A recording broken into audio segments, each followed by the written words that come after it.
Jainism is one of India's oldest religions, but at the time of EU5, it's largely dead, with only 400,000 followers across the nation and only one nation that still follows Jainism. And here we are, our one Jainist country.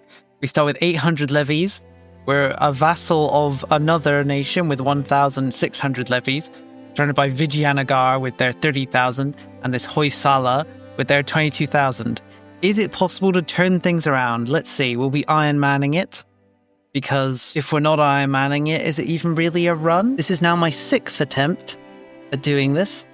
It's pretty hard. We just don't have much going for us. Before we get into it, let me explain a little bit about Jainism. We cannot declare no CB wars for one, that's one of the most important things. Then we have karma, which I'm sure you're aware of. And then we have self-control. This is a unique mechanic that only 2 religions in the game have access to. It works a little bit like karma, whereas unlike karma, there's benefit for staying in the center, but the benefits for going above or below certain levels is actually pretty good, unlike karma, where you just want to stay in the center at all times. High self-control leads to diplomatic annexation costs coming down, stability investment going up, and pop food consumption going down. Whereas low self-control increases your max tax by up to 10%, increases income from vassals, increases monthly war exhaustion, decay, but does increase pop food consumption. We're probably not going to engage with self-control much because our priority is on actually surviving this early game. So, we're currently a vassal of the neighbouring nation to us. They have 1,600 levies, we have 800. We can do everything we can to win, essentially. So what we're going to do is we're going to go and hand out a reform. We're going to grab the autocracy reform. We're not going to grab another one. We're going to save the next reform for the age of the Renaissance. And for privileges, we're going to hand out common militias just to give us that little boost to our manpower. We're then going to accept every culture in our land. This is going to put us way over our cultural capacity, but we need it just for the extra manpower.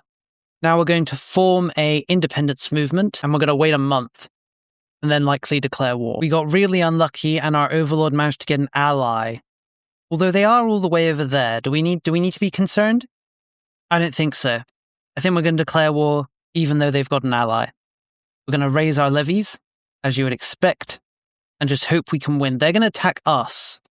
So the hope is they'll attack across our border, and we'll essentially just win. Luckily, we've got quite a good general with a 77 mil. Now we'll wait. Here they come. They crossed the border, attacked us. We have a lot more discipline than they do. Due to our neutral karma, Hindus don't have access to karma, and our good general's really what's doing it for us. So there they go. We kind of want to stack wipe them. If we let them live, there's a risk they'll occupy our capital. So we're going to pursue their retreating army and see if we can eliminate them. Going to be a little bit of jumping back and forth here. It was very close there, but we managed to win. We can't fully annex them because they're our overlord, which doesn't really make sense, but we're just going to take the province where our headquarters is located in. There, we've achieved independence. Now we're probably going to die pretty quickly. So as discussed, we're surrounded by a lot of strong nations, and the thing is they love no-CBing. They'll no-CB every day. In one playthrough, I had this tiny yellow nation attack me, even though they didn't even share a border. They don't care. They'll no-CB against us, and of course we can't no-CB, and of course we don't have much manpower. One of the things we could do is become a vassal of, say, Hoysala here, this quite large nation. Problem is, if we become a vassal of them, we'll probably never be able to gain our independence. I mean, that's not technically true, because we can basically become independent whenever we want to, by just asking to become independent, but we'll put a target on our back if we ever do that. I'm not sure, honestly. I'm not sure whether it's better to stay independent and try and gobble up these smaller nations, or temporarily become a vassal. I think we're going to temporarily become a vassal. We'll do it. We'll become a vassal of theirs. This is the loose sort of vassalization, so we can declare independence whenever we want. And they get a CB on us, but that's about it. We're also going to start building spy networks in the neighbouring nations because we want to, as quickly as possible, gain some CBs that we can then use to declare war with once we do jump out of our overlord and become independent for a bit. Our first parliament has come online. What we're actually going to do is we're not going to really care about passing this. Instead, we're going to switch some laws. We're going to switch from our administrative law of feudal administration to this unique law that we get for being Indian, just for that extra 10% levies, because we need it. We're also going to switch our education law over to the devoted education, just for an extra 5% increase to our clergy's happiness. And finally, we're going to switch our traditional distribution of power over to favor the ruler, as you can imagine. Just for the extra crown authority and the extra what? There was something else. There was another reason. What was it? Ah, yes, the extra maximum tax. We've reached the Renaissance. So what we're going to do is immediately hand out the reform for local army organization just to give us an extra 20% to our peasant levies. For our focus, it's tempting to go mill just to get even more levies because that's what we need, right? But what we're going to do is go admin, simply so we can gain access to the religious war CB. Since we can't declare no CB wars, we need a CB that we can apply to everybody. And the religious war CB is a CB we can apply to everyone in the world, and is going to be carrying us most of the game. Right, we have around 5,000 levies. I was going to say it's time for us to declare war on this nation, but for some reason Vijayanagar is doing just that. I guess that means our only avenue of expansion has been cut off, because they're likely going to annex this territory. Right, we've managed to become independent just by, clicking the button. We've managed to gain Vijayanagar as an ally, but we're so trapped. There's nowhere to expand to. There are these nations here, but we can't get the CB on them to annex them because we don't share a border. We need to share a border to get the heretic CB on them. But because we don't share a border, we can't, and we can't declare no CB wars. This is horrible. I'm not sure this is doable. I guess we just need to kind of wait for a chance. But then even if Vaisala weakened itself a lot, they're still allied with Vijayanagar. Unless we could convince Vijayanagar to not be friends with them anymore. Which, I mean, maybe we could. We would need 20 favors. I'm not sure we're going to be able to get that many. Hopefully Vijayanagar goes to war and we can join them in it and help them out to gain some favors. Then we might actually be able to isolate them from Vaisala and use that to declare war on them. Vijayanagar's gone to war. We just need to earn enough war score that we can sit at the table as men who have fought. By that I mean gain a few favors. Right, we've managed to gather enough favors. We're now going to force Vijayanagar to end its alliance with Vaisala. Vaisala is now alone, but they're still much stronger than us with 33,000 levies. We're just going to have to wait, I think, for a chance. That's what we need, right? Just a chance. What we'd like is for Vaisala to end up in a big war or something. The fall of Delhi is currently taking place, so there's a good chance that Delhi will go end up at war with Hoysala. And if that does happen, we might be able to take advantage of it to attack Hoysala. It's very much up in the air at the moment. We're kind of just waiting and seeing what the AI does to see whether we can get a chance. So we need, right, a little hope. We've finally cored our home province, so that's nice, I guess. Still not any closer to achieving anything, but there'll be a time. I know it. I feel it. We just need to wait. There's our religious war CB are now available for creation. Unfortunately, because these nations are Hindu, we can't make the religious war CB. We can only make the cleanse heresy CB, which isn't very good. That's all we can do. We're actually going to upgrade to a duchy. Ooh, now we're tough. Right, we've built up enough money, so that what we're going to do is going to build a town and maybe even a city in this location here. I've been thinking, since we're essentially trapped, maybe we should go explore the world and find land to colonize. That might be how we can break out of our current predicament. One thing of note is now that we have the religious CB, we can actually declare war on nations without having a border to them. We just need to create the religious CB, but we can only do it on countries that aren't Hindu, or at least within our religious group. The two targets that are immediately of note is the Maldives. They're very weak. We should be able to take them pretty easily. The other option is Ceylon, or Sri Lanka is nowadays, but they're pretty strong. They've got 13,000 levies versus our 5,000-ish. Our escape plans are beginning. We've started to colonize these islands here. Soon we'll be able to reach the Spice Islands, where people are pretty weak, and our glorious Jainism will be able to spread. Right, I think we're going to try and ally with Hoysala. We've managed to get the alliance up, and we're going to break our alliance with Vijayanagar. And then we're going to try to expand into Vijayanagar. Vijayanagar now has no allies, and as long as the Hoysala don't decide to ally them, we should be able to make some maneuvers. We just need to find somewhere to expand to and gain more pop that can become more soldiers. Funnily enough, the AI's hyper-aggression kind of works in our favor because it means they're constantly spending their manpower in their never-ending wars, and we just need an opportunity. That's right. We just need a chance to expand. At the same time, we're carrying out colonization of the Spice Islands. What I'd like to do is get a border with these nations, so we can actually create a casus belli on them and expand in that way. Because as it stands, we cannot attack nations unless we get a casus belli on them. And these guys are outside of our diplomatic range, so we can't even create a casus belli on them if we wanted to. Nothing is really going our way. Vijayanagar has re-allied with Hoysala, so it looks like we're not going to be able to use them. I'm thinking of maybe trying to expand into the north and pull these nations in. It's whether we'll be able to pull them in.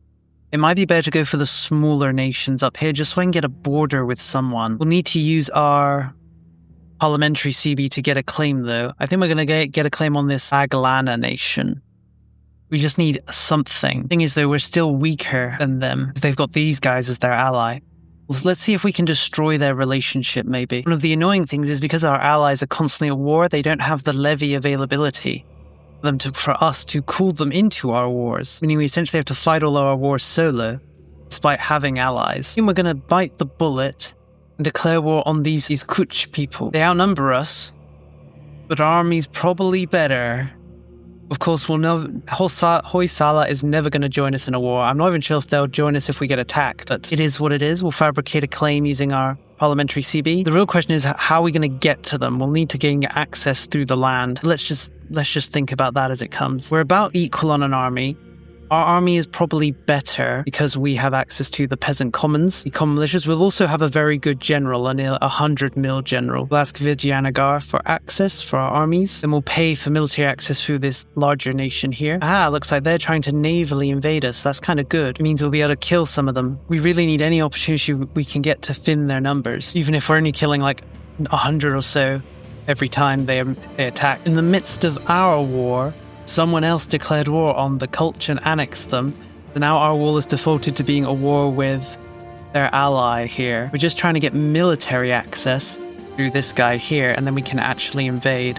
There we go. This might actually end up being a lot better because they've called in their ally here, who doesn't have... No, actually, they're quite strong. Maybe this is going to go really poorly. Maybe it's just better at this point to stay home and wait for the war to end on its own. Or they'll navally invade us, which gives us the opportunity to stack wipe them.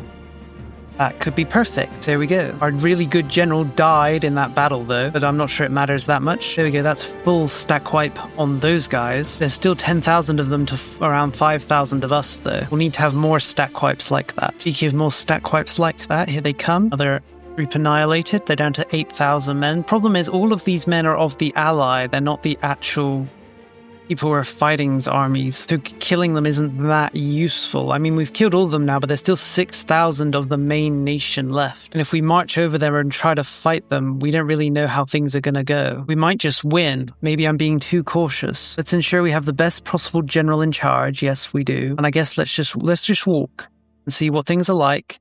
We can always run away. How close are we to making peace? They'll actually accept a white peace right now. If things look sketchy, we'll just make a white peace. Things have ended up looking sketchy. While we were marching through to reach them, they actually encountered us on the way and decided to bully us. So I think we're going to take the peace. We're going to take a little bit of gold, which doesn't really achieve anything for us, but I suppose it's nice. We've managed to get Vijayanagar back as an ally. The question is, we can't call them into any wars. Oh, well, actually, maybe the time has come. An opportunity has come that I think we're actually going to be able to capitalize on. Maybe not. I was thinking we could go up and attack this nation right now. They're very weak. They don't have any soldiers. Problem is they're being attacked by these other guys who annexed the Kulch people that we were trying to annex originally. It's just there's no opportunity. We're going to fabricate the claim anyway and declare war. We just need to take a hint of land, just anywhere, to get us out from the trap between Vijayanagar and Hoysala, so that we could maybe expand deeper or further somewhere and gain some pop that we can use to turn into levies. All we need, right? I almost don't believe it, but we've actually seemed to have done it. We're going to almost full annex them. We're not going to be able to take this province because it's occupied by another nation, but I mean, that's kind of fine. We can always grab it later. Although, what if instead we made them a vassal, which would pull us into... Well, that's the problem. It would pull us into war against these guys, and they are stronger than us. 13,000 of them. I'm not sure it would be worth it. It might be worth it in a different scenario. But in this scenario, I don't think it's worth it. We need the land directly, so we're going to take it. Our first successful war since we originally gained independence. Now that we have this land, we need to decide what to do with it. Part of me thinks maybe we should release it, but another part of me, a bigger part of me, just says we need this land for ourselves.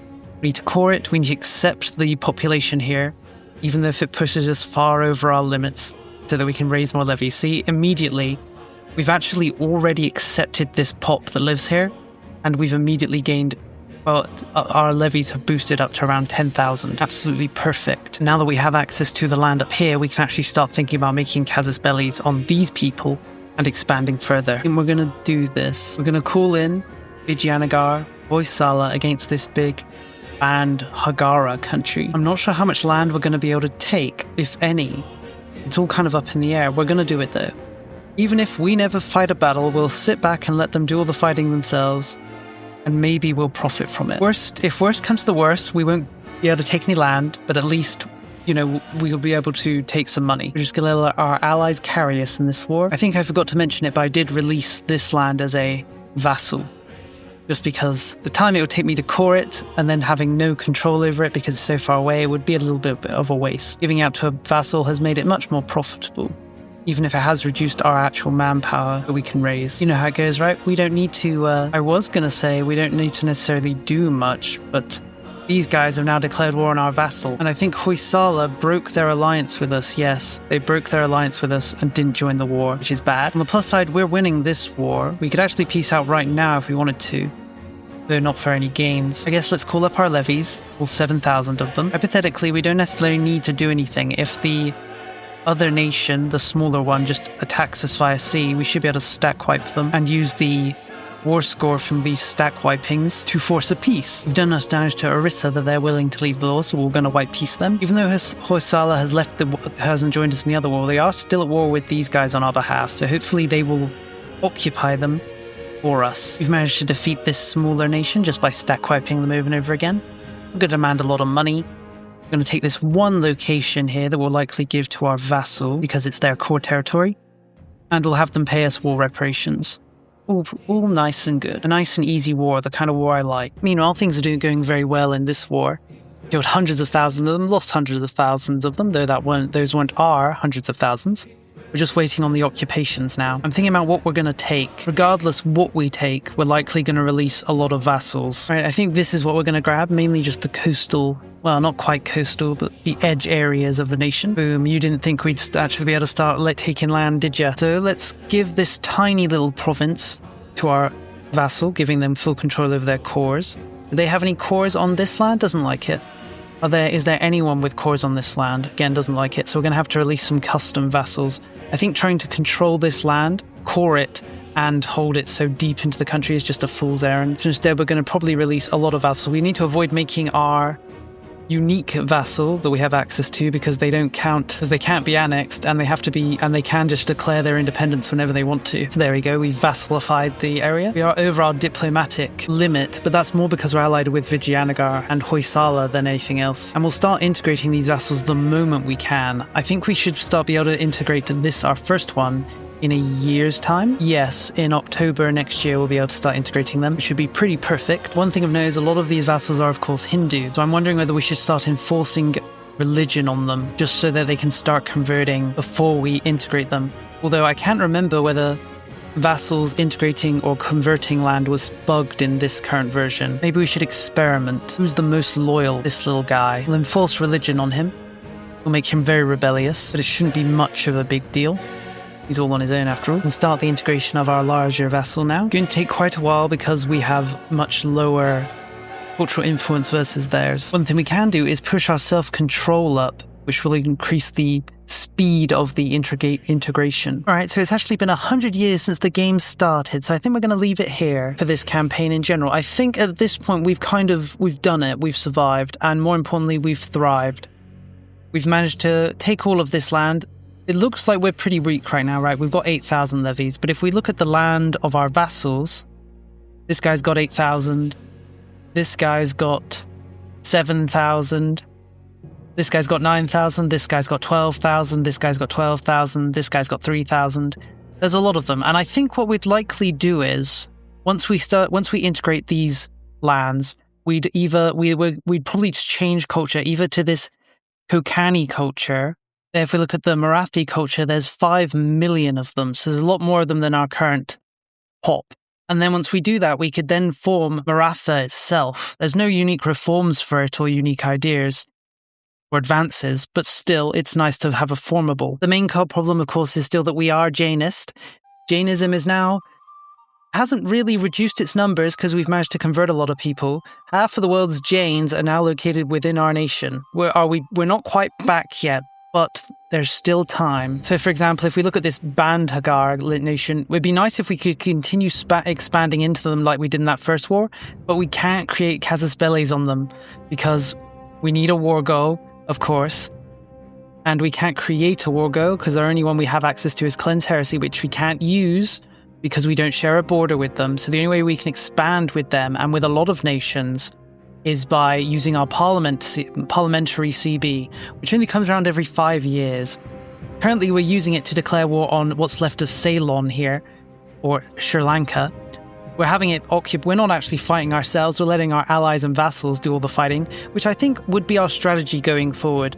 Since we have Vijayanagar and Hoysala as our allies, we might as well use them. So we'll likely use them to expand for us, take land, release vassals, integrate vassals, and basically keep doing that up into India proper until we're strong enough to turn around and be like, yeah, you guys have served your purpose.